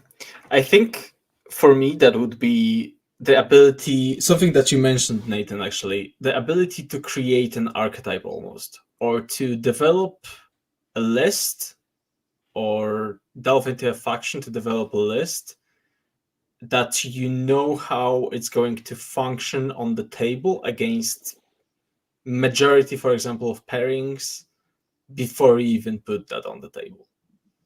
I think there's a very precise skill required for a person to understand. That kind of shows to for me the ability to think of the 40k game very abstract, or like show how good you are at predicting kind of a board state, you would say, in chess, but general macro plans of your strategy, even at your list construction level. I think that's people like Liam who can take a list, like build a list, and then perform on it to a level where it becomes an archetype that everybody else copies. That's kind of what it for me. So, like, my question to you, or all of you, would be, look, who would you view as the better player? The person who took an off-meta army and won a major event, or the person who took the on-meta army and won 5 or 6 GTs? Which is better? I don't know. Like, if I do think winning multiple events, even with an on-meta army, is harder than winning one event with an off-meta army. I agree. I think it comes down to how you play it. I think good players put their army on the board and they play it, and a lot of decisions are very micro. Like, I think that to be a great player, when you look at the board, I think it's less. When I've played like against truly great players, it's less like this interaction is happening in a vacuum, right? Like the interaction between this unit and this unit over on the flank, whatever, is happening in a vacuum.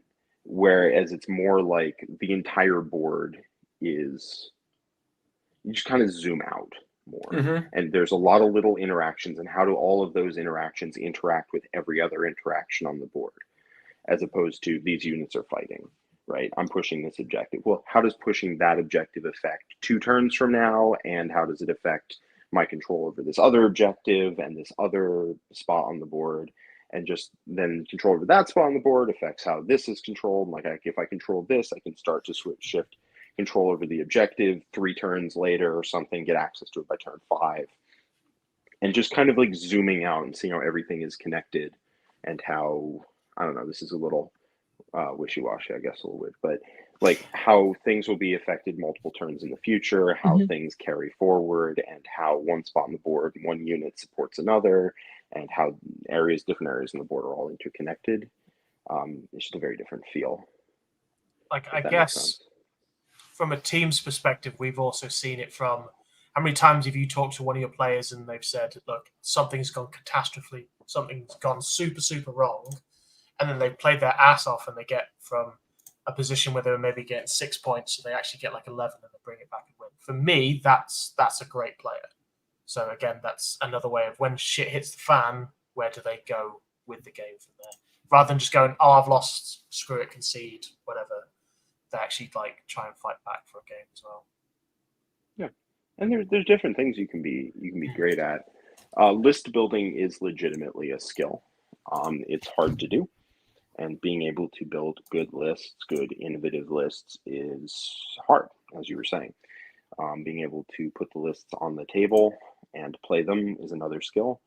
And being able to keep your head, keep your cool, and play multiple games in a row without dropping, like without being fragile, without starting to fray, is is definitely also something that you need to be good at. And you combine all of those together, then I don't know. I guess that could make a great player, whatever great means to you. And there's Yeah. also kind of a follow-up question, really related, but from other user Jason. So, what are the biggest signs you see that makes you think your opponent is a good opponent, equaling or around your own skill? What I mean is, what do the better players you play against do that tells you they are a good player, that makes you think, all right, gonna have to play a really clean game here? All right, that one What's is a the lot tell? easier to answer, actually. Mhm. That one's easier for me to answer. If I show up to the table and they're making their decisions based off of what I can do on my turn and are trying to prevent me from doing things by how they're moving their models, it's going to be a tougher game. Oftentimes, people just make sure that their stuff happens, but they don't go, all right, so if your unit moves, I want to make sure you can't clear this. Oop. Well, Well, I wasn't sure if that's my internet, No. but we lost Jack for a second. Yeah, so I think I agree, and like I can follow up what Jack was saying for a bit. Where I think we all agree, actually. Where the biggest difference for me is always seeing that your opponent, kind of playing your opponent becomes actually playing against their actions and not just doing my actions, as they make every single thing that's possible for my job of, I don't know, taking the objective, removing their models, shooting at their models, fighting their models, being more difficult or painful. And I think it's very visible when you play a good player, where every single kind of thing you do can actually result in you getting punished for it, or trading instead of, I don't know, being anything being given to you for free. Hello, Jack. Hello. I was following up your train of thought because I think I understood what you meant. But if you would like to finish, of course, go ahead. No, I think I got there. You know, just largely if somebody is preempting the things I would be doing and taking them into account with how they're making their plans, it's going to be a tough game. If they just kind of let you do your thing and then they're like, oh yeah, okay, and then roll with it, that's going to be an easier game, because you're stopping them from doing what they want to do. You're taking what they can do on their turn into account, and they're not doing the same back. All right. yeah. Then, very serious question from Adam. What do you most want the new Custodes model to do? And how great would it be if they just cut and paste the Altarch Wayleaper datasheet for you? With Phantasm? That would be great. In Custodes? Yeah. Yeah, in Custodes. In any fucking army in the game? Yeah, it'd be great. I don't know, man. That would be awful, I can tell you. It'd be great for me. Sure. Yeah, I'm super excited about new Custodes coming out. I've been working on getting my Custodes collection fleshed out for the new Codex. We don't know what's in it yet, obviously, but just buying wardens and stuff because I like wardens. So put them on the board and playing them in a scrim. But what I want the new model to do. Incarn. Custodes Incarn. What are we doing here? No. Why you keep doing that shit this episode, bro? No. No AP on the Flagos, no fucking Custodes Catan. Just stop. That would be also good. This is- Like, you wouldn't mind Catan. Do they even need a Catan?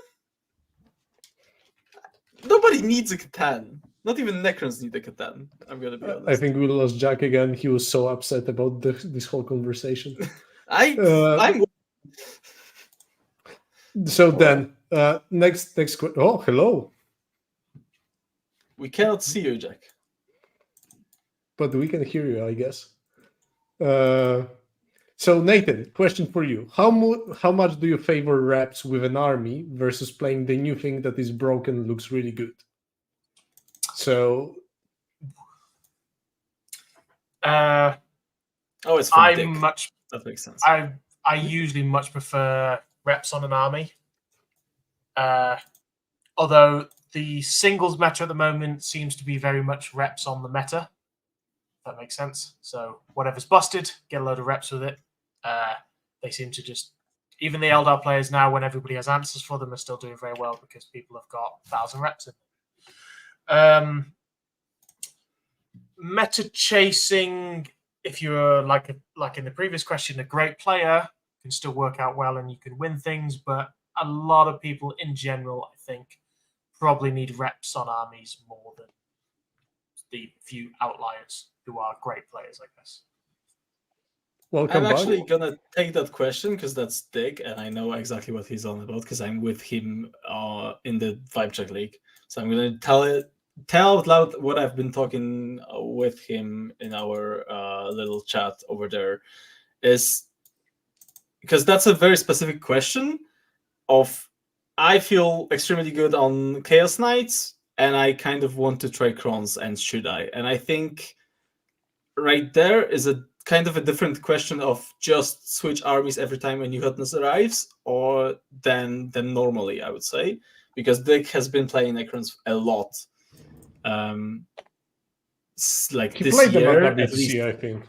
Yeah, I think that's also the case. He was top 4 last LGT. Exactly. So, so if one of your armies, I think, or the armies that you are known for playing, or that you've been comfortable playing but stopped for some reason, and the new Codex arrives, I think that's exactly the time. And you are already practiced on Chaos Knights, I think that's a good time to actually switch to something else. And especially if that's something like the Necrons, that can be a good way to kind of feel out how your army that you're currently playing, being Chaos Knights, how would that fare into the Necrons, right? Because if you play a couple of games with that army, you can actually find out their weaknesses and how to defeat them much easier than playing, like, I don't know, some And games. I think there's another layer to this. If you played way too much with one faction, you can sometimes lose interest in the game and start being burnt out just by playing the same thing over and over. So I think there's like another value of just jumping from playing 2-3 factions simultaneously at events, or focusing on one for a month and then jumping onto another, just to keep yourself developing and figuring new stuff. Because when there's a moment where if you do not have any feedback from other people and you're alone on a faction, how you guys mentioned for Thousand Suns at WTC, you will hit a wall because you are too deep in your own trail of thoughts. And I think there's a benefit of trying something else and figuring something else, just to get out of your comfort zone, as a coach would say. And then Sam Levin is asking you, Jack, how does coaching and providing assistance to Team USA prospects and players differ from your traditional Art of War clients? It's very different.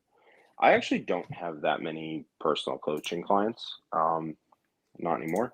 I used to have more, but I moved away from that towards more like just creating content.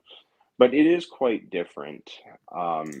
People on Team America don't really need coaching, right? They're on Team America because they are very, very good.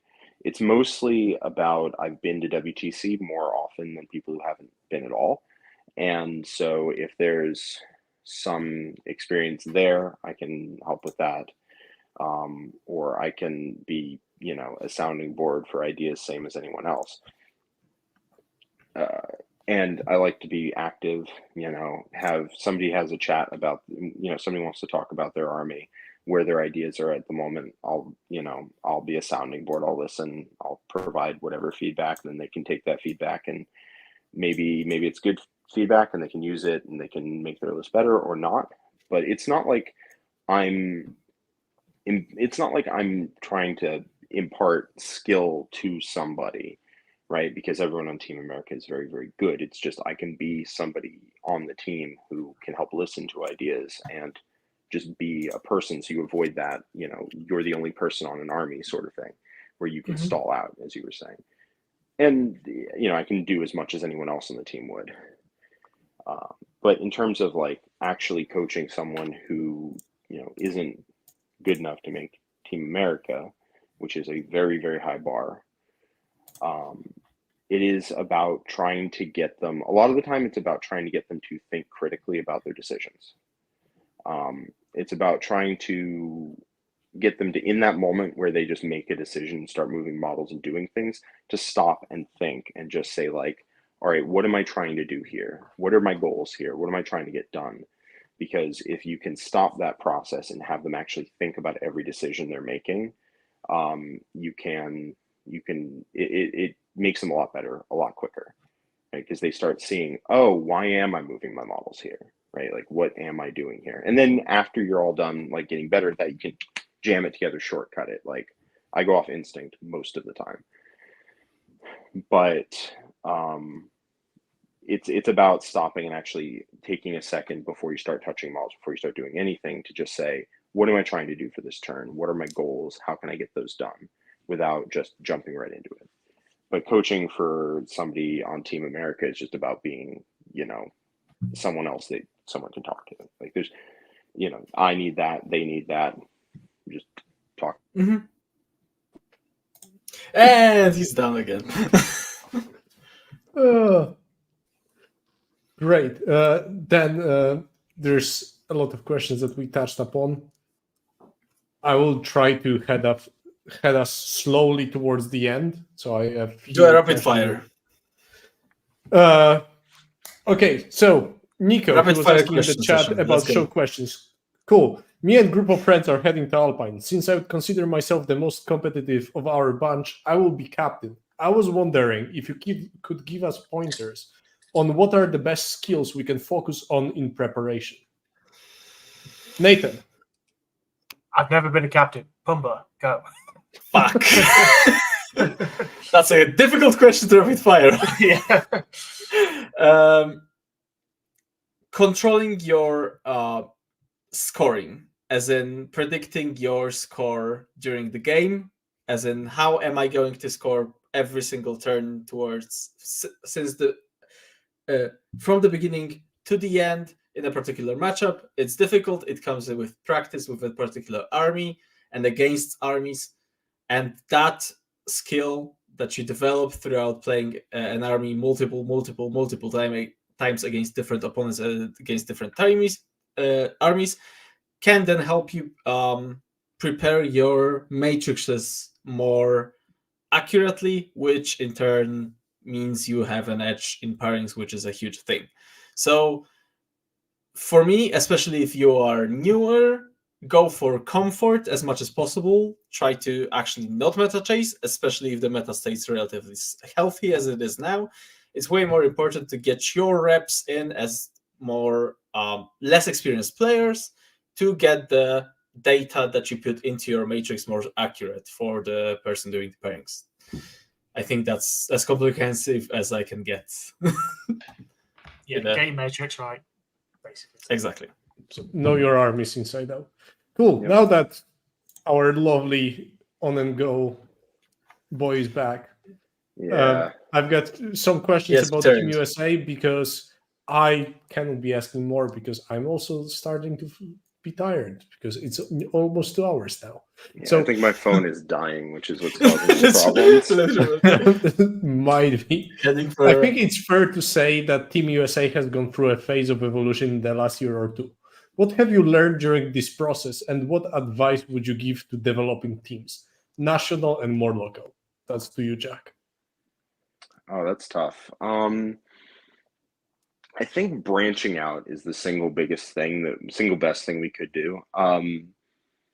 What you want to do is you want to have a team that is focused on one goal, and you are focused on that goal over yourself. Something we've done really, really well in Team USA is there are egos, obviously. People have an ego. That just is how human beings are. But there are no egos when it comes to how Team America like plays, how Team America goes to events, and that's been very top down. And that is not something that just organically happens, although I think we have some great people on the team. Like we have some very, very just good human beings on the team. I think that it is very important that your team is committed to the group doing as well as possible. And whether that means you do well, whether that means you're the rock star or not, is not important. And everybody on Team America is committed to that. And so that means there's very little fighting, which is honestly impressive for a group of 40 people who like 40K as much as we do.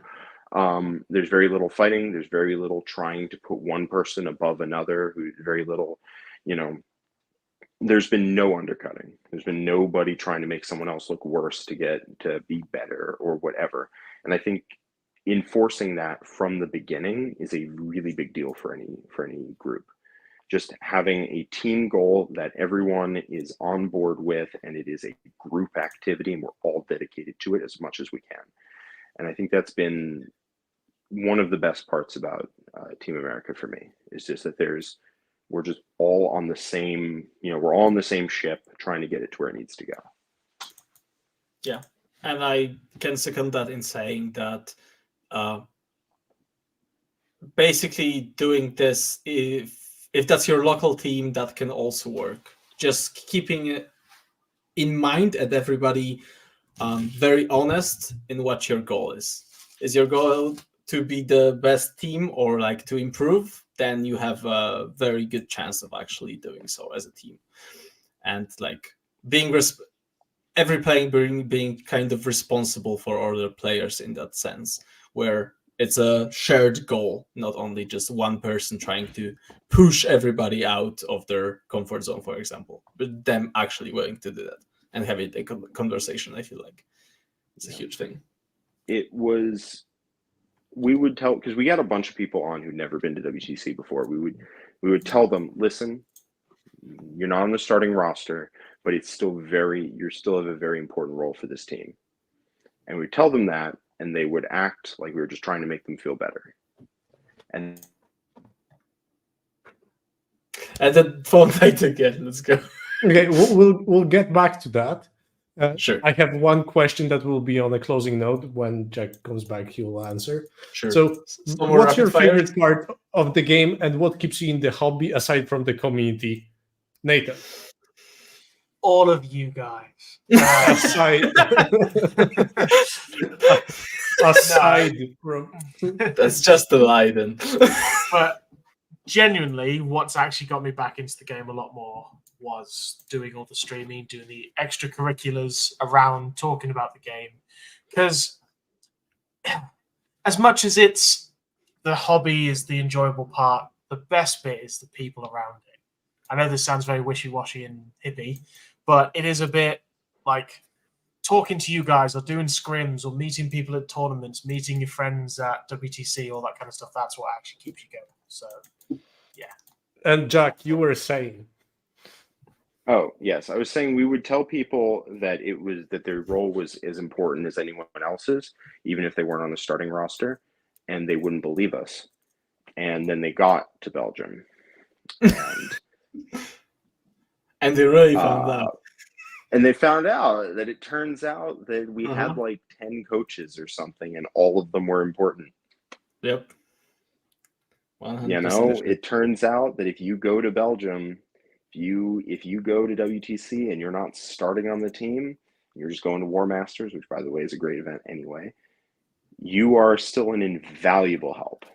And that really helped the team, the sense of it being a team, right? The support staff was as important as the starting players as much. And now the rapid fire question that I already asked, and Nathan answered very wholesomely. What's your favorite part of the game, and what keeps you in the hobby aside from the community, Jack? I mean, nothing has kept me in this game aside from the community.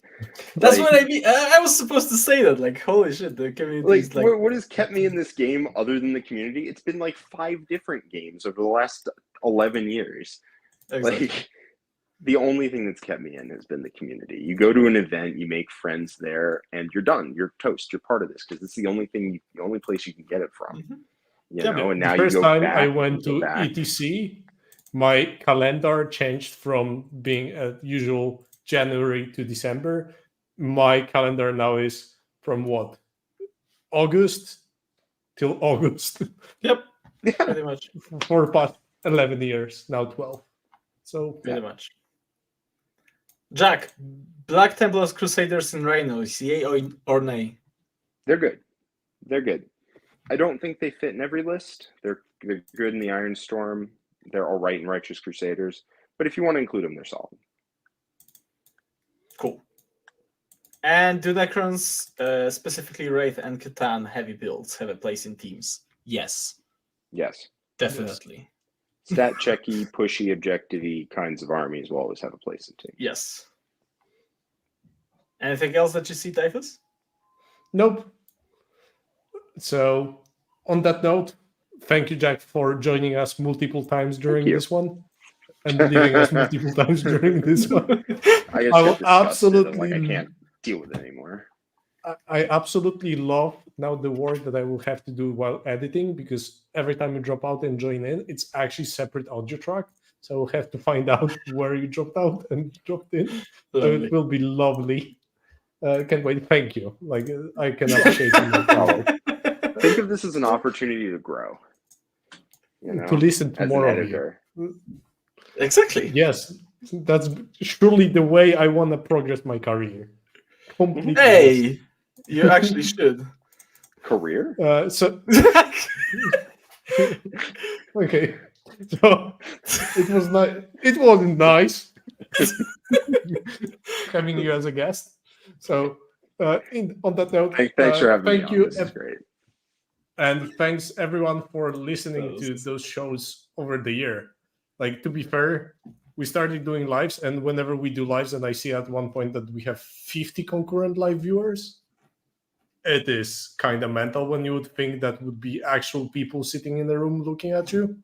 True. That's kind of creepy at the same time. That's dope. But thank you very much. The fact that the highest views video was the absolute clickbaity tier list, and that was the highest Do this views with from... Vivek, right? Yes. Of And that was course. the highest views we've got on any video. But Vic the it's dollar maker. absolutely, you just need some sultry voice, and that's all you need. He brings in The the hottest takes. money. Let's So go. yeah, we need to abuse him more. True. Nathan, it's up to you then. Yeah. So yeah, thank you very much for joining in and for the whole year. Yeah. I do not have strength to do my plugs, so but if you want to join Patreon, then you can ask those questions and make sure we stay for another 2 fucking hours answering your Let's questions. go. Because we kind of moved towards 2-hour episodes, and it's been great. So yeah, having that in mind, Happy New Year, and Jack is gone. Goodbye, everybody. Have a good one, guys.